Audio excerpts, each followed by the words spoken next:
اللہ ہی اس بچے سے واقف ہے جو عورت کے پیٹ میں ہوتا ہے، اور وہی پیٹ کے سکڑنے اور بڑھنے سے بھی واقف ہے، اور ہر چیز کا اس کے ہاں ایک اندازہ مقرر ہے۔ وہ چھپی اور ظاہر چیزوں کا جاننے والا ہے، سب سے بزرگ ہے، عالی رتبہ ہے۔ کوئی تم میں سے چپکے سے بات کہے یا پکار کر، یا رات کو کہیں چھپ جائے یا دن کی روشنی میں کھلم کھلا چلے پھرے، اللہ کے نزدیک برابر ہے۔ اس کے آگے اور پیچھے اللہ کے چوکیدار ہیں جو اللہ کے حکم سے اس کی نگرانی کرتے ہیں۔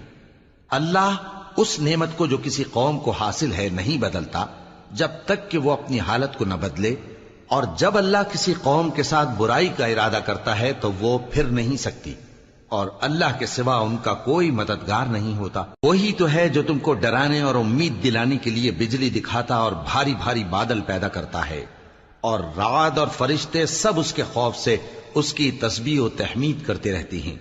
اور وہی بجلیاں بھیجتا ہے، پھر جس پر چاہتا ہے گرا بھی دیتا ہے، جبکہ وہ اللہ کے بارے میں جھگڑتی ہیں، اور وہ بڑی قوت والا ہے۔